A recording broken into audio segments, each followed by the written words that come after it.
Everyone, it's Mr. T here, Educated Traveler. I'm here with two sharp gentlemen in Sosua.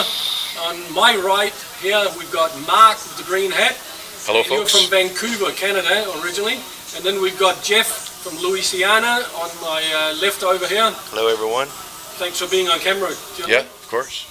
Now, the world's gone into a real crazy spin with all this COVID stuff. If we go back in time, if I can start with you, Mark, people started trusting governments, taking flu shots and getting more and more into drugs. But when do you think it kind of heavily started in Canada? When did people start getting into taking pills and drugs and flu shots and trusting everything that came out of that television?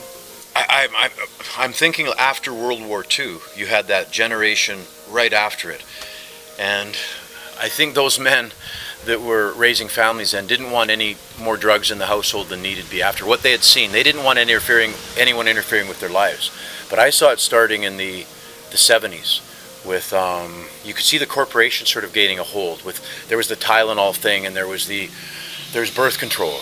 There was also a whole bunch of social things came in which affected the use of medicine. I think another one is the female nature. I've spoke about this before. Every girlfriend I've ever had goes to the doctor more than she comes and visits me. They seem to have this relationship with their doctor. I never go to the doctor. Now, if I'm in a car wreck, he's the first dude I want to see. And why would they want to go to the doctor so much? Where did that all... I think it starts with, they want to take care of their system, which is probably harder than for us, because we just wash the wanker and then we keep going. But I think the ladies end up going there, and then every problem they have ends up going back, whether it's a sore throat or their ankle hurts or they've got arthritis at age 22, and it becomes quite silly actually. But I think people's need for comfort and security is, when I came on this trip, everyone in Canada asked me one question: what are you going to do for your medical? And I said, I know what you're going to do for your medical. You're going to get fucking fat and die, and I'm going to stay fucking healthy and live. That's my medical. You do whatever the fuck you want to do. But that was my answer to them. So I don't know if Jeff can elaborate on that, but maybe in Louisiana. In the US, Jeff, back how far do we need to go to kind of look at when people really got into, especially pills? Because it always shocked me when I was watching American movies. They opened that little cabinet over the sink and it's just like packed with pills. And I haven't seen that in movies from other countries. Is that just a movie thing, or people actually do that? Let me answer the first question first. The question that you asked Mark. Mm-hmm. What is my beliefs, my opinion on what's going on with let's just say the COVID crisis, okay? And I think it all starts, this is like an evolution of medical assistance to the world. Let's just start back with the Black Plague of the Dark Ages, okay? Everybody was completely baffled. It is the fear of the unknown. You follow me? The Black Plague, okay? You remember that? That was terrible. Look back, 1915, 16, the Spanish flu. Remember that? You guys remember that? It killed people all over the globe, all right? Until they figured it out. Okay. Back then, life didn't have the value that it does today, in my opinion, okay? So what today's response is, globally, is we feel we're so advanced in this medicine now that we're going to be able to tackle this virus, okay? And right now, they're coming up with minimal results, on the time that they've been given. But you have to realize something, in my opinion, yes, there is a virus. Yes, people are dying from it. People are dying from it.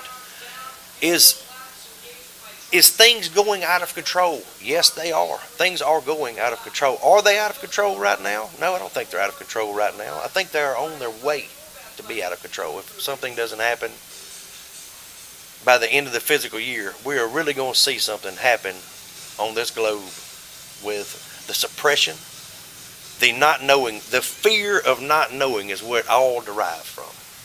You follow me? You don't know about the future right now. And that's what has everybody stressed to the point to where... Would you say that's governments deliberately trying to gain more control over people? Because they control the lamestream media, as I often call it. I would say this. They feed that fear. I would say this, that they're not going to let out, because of the, let's just say the bark of the dog for power. Does that make any sense to y'all? When you hear the dog barking, you know he's there. You follow me? You know he's there. He's letting you know he's there. Knowing that the fear of something could happen with the government is always there, you know. As Mr. Microcosm, macrocosm, so to speak, I was thinking of what what Jeff was saying regarding the culture and how easy it was for them to bring this lockdown upon us. And when you look back at the last 20, say 30 years of how we've become hypochondriacs in North America. Any problem you have, whether it's a stomach upset or whatever, you mask it. You have like bugs on you. You instead of getting rid of the bugs, you rub the cream on your whatever it is. It goes on and on. So we've been prepped by the government and the medical industry to submit to their authority over us. I was in Haiti a few years ago, and my wife's sister got deathly ill. She hepatitis C or something. She was totally yellowed out. In North America, you go to the hospital, and you probably should. I'm not judging what happened there, but she lay on the bed for 5 days, and my wife literally petted her like a dog. Jaundice, totally. Yeah. And then she hopped up 6 days later, white-eyed and it was over with. No one even spoke about it. It wasn't even discussed. Was she a hepatitis C? I have no idea what the fuck she had. She could have had malaria. I don't know. I don't know what she had. All I know is what she looked like for 5 days, totally yellowed. But the point is that when she hopped up, she was stronger than ever. And I've read of studies the last few years about doctors realize that kids that play in dirt, which we all have, but they don't anymore because boys aren't allowed outside anymore, are much healthier than kids that don't play in dirt. And on my trips to Haiti, I never took any medication. Now, on the 8 trips I'd taken, if I'd gone to see any doctor in North America, I would have had a series before the trip, during the trip, and after the trip. I'd be sicker than the fucking dog right now from the medicine. Instead, I just used my immune system, which I got from having healthy ancestors, and I'm stronger than any bug. Now, I wouldn't want to tell that because they'd say, oh, he's arrogant or whatever. I've never feared any of this crap. I was interviewing a chap one day, he runs a YouTube channel, Tailor Made Dreams, and he made a good point. He said, American youth have been brought up on GMO type food. This video was all about food. And he said, they are so big and the muscles are like the chicken in the supermarket. It looks like it's gone to the gym. That was one of his, he said. It looks like it's gone to the gym 5 days a week. Where back in the 50s, a natural chicken wasn't 7.5 pounds. It was only 2.5 pounds. But with all the steroids and hormones and everything that they pump into the meats and the chicken, all that, we eat that. So he said if you compare it to a Haitian construction worker, he's strong, but naturally strong. But he said if you did the blood work on those two, one from US, 25-year-old guy, and a 25-year-old Haitian construction worker, his bet was that the Haitian's blood work would be so much healthier than the guy who was basically being transformed. For sure. And now we're hearing about they want to mess with the DNA through vaccines and so forth, but they've also been doing it over the years through the food, through the drinks, through the water, and especially through the meat. I hate to say this, but the first thing I noticed when I would return to Vancouver after trips to Haiti was how pansies the dudes were. And I'm not talking about any sexual thing. Their whole aura, because I grew up with World War II veterans, and my grandpa was born in 1889. These were tough males, and the women were gracious, but the modern male it's like estrogen just flows through him, and it's quite disgusting because you think, when the shit hit the fan, bro, I couldn't pick any of these dudes out to help me. I'd have to look for a 45-year-old because I'd rather get a woman to help me than any of these dudes with their beards and their glasses and that look and that. I go, there's something wrong with you dudes. I know because I've lived enough. Now, a modern person would say, well, you don't know. Well, I fucking do know because I've traveled the world and I've been around a whole generation of men. These modern boys are fucking pussies. Why? We all know why. They've been trained that way. So when this thing comes along, they've already been sitting in their homes for the last 10 years, jacking off and playing video games. So this lockdown, the very boys that are going to lead us into the future are the ones that are going to be championing staying inside because they've never been outside. I'd like to comment on that. Yep. Let's bring into effect and just talk about the United States and what you're talking about, adolescents, millennials, this generation coming. All right, we had to go through things in our high school, okay, the way it was. Let's just play it forward 20 years, 22 years, 30 years to the way it is now. Okay, there are people of both races in the United States. You know, you have to see that the guns are there. Their parents have guns, and you know, with the way the social, you know, acceptance of all these different kill or be killed situations. Let's just say that instead of gangster rap or whatever, just say kill or be killed. Questions of manhood. You follow me? Somebody is questioning your manhood. Respect is paid for. You know, like somebody's been ridiculed or picked on or got beat up. They walk around with that, and you know, you never know, some adolescent going through whatever they're mass killings because of things like that. Okay, not to mention the beatings and the motherfucker coming out from around a truck with a bat and wearing your ass out. So believe me, they're not a bunch of pussies right now. Okay, there's a bunch of people that look over their fucking shoulder a lot because they're leery. They are aware of their surroundings. Okay, and now that as far as my son watches everything that goes on around him. You know, he has his eye on things going on. He'll watch you and look. You know, just because of the places he's been, things he's done. You know, he's a millennial. He was born in '95. And you know, there's a lot of naive people in this world. There's a lot of people that take things for granted, security, stuff like that. And there's a lot that aren't. I understand exactly what Jeff meant, and I probably used the wrong word, pussies, but I think that the modern masculine youth of America, however strong they be and however macho they may be, are somehow misaligned. Why? They don't get along. Men always get along usually in a culture. I mean, sure, there's bullying and all this stuff, but there's... In an alpha male culture? Definitely. The more so than any other culture. That's my point, is in an alpha male culture, men always get along. It's when they start getting weakened by circumstance, they start bitching. And you bring guns and bitching, guys get killed. That doesn't normally happen in most cultures. Men get along with each other. You can see it. Well, in an alpha male situation, you have a pack. You follow me? Like a gang of wolves. And there's respect, too. The respect is honored. But when you add guns and disrespect, guys end up in a chalk line. That's the humanity of it. That's the humanity. I'm talking about the nature. We don't want to start arguing in front of this. No, we're not arguing. We're not. I'm having a discussion. If I could just add something. One thing that we covered before, Mark, in a video was they've worked hard on splitting the families. So once the man and the woman is separated, she can only handle so much, and she has to take care of herself and feel okay and all the rest of it. So a lot of the time, these boys just get, and girls, they just get, the kids, they get left by themselves with a device in the hand. They're not out there having a brawl, like even if it's a play brawl in the backyard or crawling trees and throwing rotten apples after each other.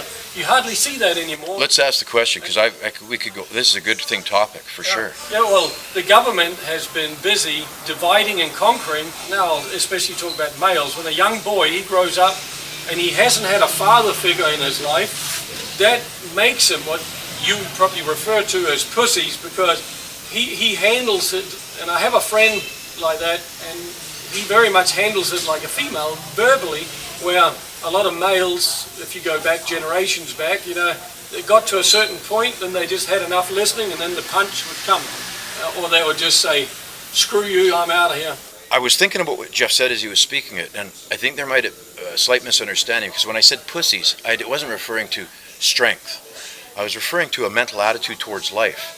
And the mental attitude towards life of the young man, because he's been isolated.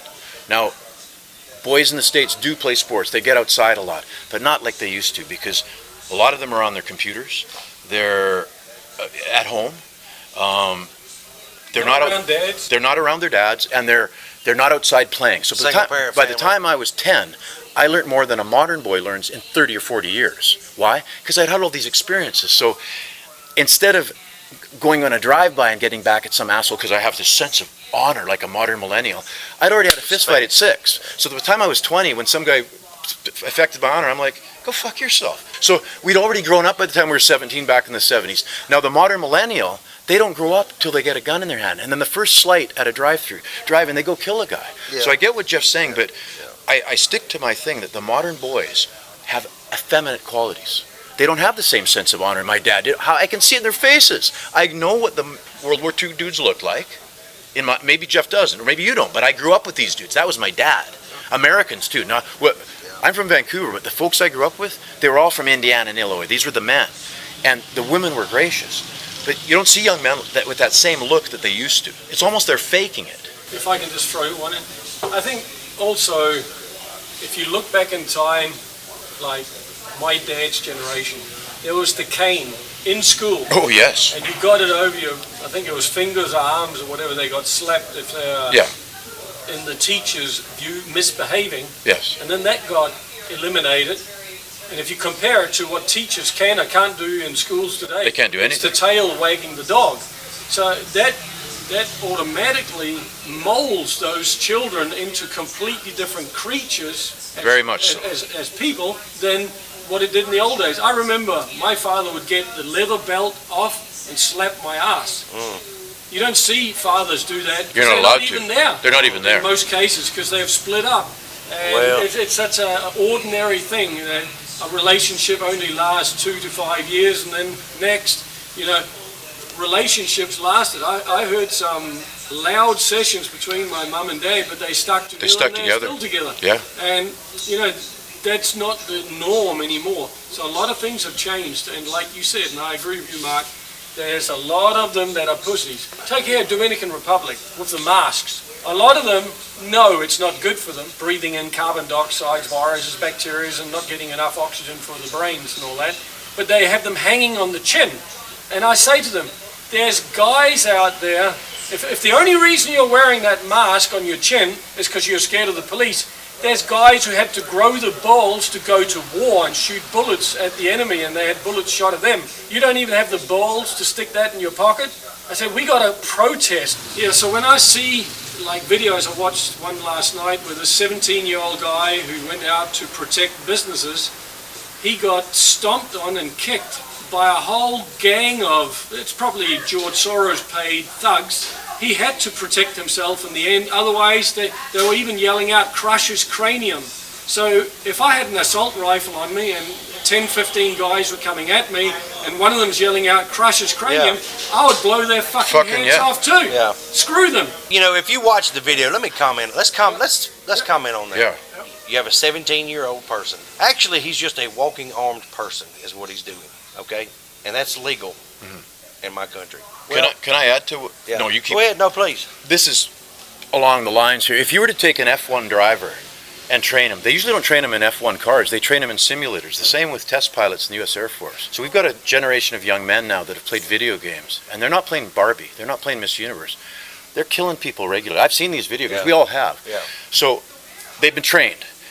And then a lot of these young men have been to Iraq and Afghanistan that are the police officers. You've got a whole nation now which is basically trained killers. The whole nation is of young boys. This should reiterate the kind of the mentality of the United States, the male mentality. It's all up for grabs over there.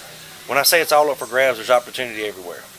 So, you have males jockeying for position, just like you do in a horse race, and respect. So, and it's all about respect over there. It's all about respect, what kind of respect you deserve, what kind of respect you get. It's not honor, it's respect. And, when something's like that, you create a culture that is aggressive culture, and when you have the availability and the surplus of fucking weapons, it's just not a good mix with the alpha male syndrome and the fucking all the weapons and the ease and the push of aggression, and it's something that's juggled by every male over there. And in my humble opinion, it's juggled the life decisions that you make with all of what you can do over there because of the peer pressure and the mindset of how it is in the United States. Please, you have anything to add? Jeff's explaining it well as it is, and I'm going to explain as it is compared to what it was. You had a generation of World War II veterans. They didn't take any fucking drugs other than quinine for malaria. Do you know that more U.S. combat veterans died in the Pacific Theater of malaria than combat? So these guys came home. I know what tough is. I've seen it. World War II tough dudes. And now you've got a generation of dudes. They're tough because they're male, but they're not tough internally where it counts. They've been on ADHD drugs since they were probably 6, maybe 12 maximum. They've been inside most of their life playing video games. They get outside to play football on the weekends, they come home, they go to train. But that's not real boy stuff, hunting in the woods and the creeks and stuff, which I'm sure happens throughout the States, but not nearly as much as it did. Why? Because there's still a mom in the house, and mommy rules, and most moms are feminists, and so they have these rules. And the modern North American boy just does not get outside like he used to. Now maybe in Louisiana they do, I don't know, I'm not from the South, but certainly not through most of America. They don't like they used to. So you've got a generation of young boys that have been trained by the military or by the service to the video games, which are totally violent, and porn, and which I don't give a shit about, and you add all these ADHD drugs. You've got a dude that is certainly not like my dad's generation of dudes. Yeah. I've lived in these countries where men are truly masculine, right to the core. Respect.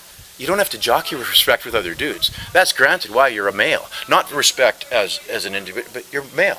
But I get where he's coming from. It's all fucked up where he lives and where I live. Yeah, it is. You know, it's just the way it is. I mean, I'm not saying it's good. I'm just saying that's the way it is. He's hit it on the head. If I can just add one thing. We didn't grow up when there was the amount of video games, amount of movies around with the level of violence. I mean, today it's not enough just to see somebody being shot down like you saw in an old Clint Eastwood movie. No, today you've got to see the blood squirting across the faces of everybody and the chainsaw literally cutting the body in half. Otherwise it wasn't graphic enough. And I think psychologically on people, especially the males, like if they get into a fight, back in the days when I saw fights or I was in it outside a disco, you know, if you punched the guy down, that's it, you asked him, you had enough? And if he said yes, okay, then it was over. There was respect. Yeah. Today, it's 7, 8 guys stomping on somebody till just about every bone is broken. Emergency room visit. Yeah, emergency room visit. So where does that violent attitude come from? Well, from all the movies, from all the video games. That's normal, you know, and they've gone to the extreme. So when they get into that situation themselves, it's monkey see, monkey do. They just copy that shit. Exactly. So I think that's got a lot to do with the penitentiaries in the United States are full of the very same thing that he's talking about right now. Yeah. Peer pressure. Well, they seem to have let go of most of them because they were scared they were going to get COVID, so they got an early pass out. Some of them did. Can I tell you a little story, contrasting stories? When I'm a boy, about, I don't know, 8, 9, or 10 in North Vancouver, it's a sunny day, and I know my dad's World War II buddy from Illinois is coming up. This red Mustang pulls up, the wife gets out, saunters past me to greet my mother and daughters, and here this man gets out. I forget his name right now, and he gets out and comes walking over. He sees my dad behind me, but he comes up to me and goes, "You must be Mark." Yeah. Then he greets my dad. That's the way they were back then. He knew I was going to be a man one day, so the respect was already there. Now, the modern dudes that I have to put up with here, the New Yorkers and stuff that show up from the countries, wherever, Germany, I can tell just by sitting here like I would with all these old dudes, they got a competition with me going. There's no greeting. That's like, and I'm thinking, there's no competition with you and me, motherfucker. You're a loser, and I'm here. You want to talk to me, say hello. If not, fuck you. That's just the way I was raised back then. All these young guys, I'm going to say it again, sorry, Jeff, they're fucking pussies. Deep in the side, they're pussies. That's why they got to be so tough and drive by and gang. He thinks it's tough. I think it's fucking pussy. Because I've seen the real men that made his country. Tough either. I'm just putting words. I just find that I said respect. Yeah. So it's respect was given by those men. Now it's asked for by a bitch. Only bitches ask for respect. Real men granted. That's the difference between what I saw and what Jeff's describing. I have no argument with that. And you know how I feel about these young dudes? I call them pussies. I have no fucking respect for them. I don't care how big their beard is or what they're like. I'm not talking about the policemen, the guys who go to Iraq, and the good guys of America. I'm not talking about that. Just the whole vibe of it is like they gave in. We didn't give in to Germans and Japs, and you're giving in to the women of the culture and all this. They seem sad. Are you talking about Americans right now, or people in general? No, globally. Through the Western world, basically. Europe, America, Canada. Globally, I think. Not in Africa. People conditioned to be what you use the word pussies. Look at China. With COVID, we're all being locked up inside. There was 2 million people in Berlin the other day on the streets, even though the lamestream media tries to downplay that. I'm going to step and get a beer. I'll be right back, guys. Well, we're probably winding up, so if you just wait 1 minute. So my final thing is that people have been programmed not to be clear about what's right, wrong, good, bad, ethical, That's gone. ethical, That's over. and so on. And therefore they don't know when to stand up. They do in Germany because they've been stomped on bad, their parents, grandparents, and now there's enough of that history kicking in that they're out there saying enough is enough of this takedown of the world over something that's not even as bad as the common flu. And it's been proven. Even the CDC came out now and said it. So, I mean, let's get back to normal. Stop effing with our world and our lives, you know. But the men of the world aren't rising up in big numbers. And there's billions of us. But why ain't they rising up? Because we've been told to lay down. We're toxically masculine. Fuck, you flex your indoctrinated. bicep and you got to go to fucking, you know, for a timeout for 6 months because someone might get upset. But at this table, you got 3 real men. So anyway. Well, 2 anyways. I don't speak for myself, man. Okay. You know. Mark, Jeff, thank you very much for being on camera. And there's our sweetheart right there. Mark. It loves all of us. American Canada, best friends forever. Always.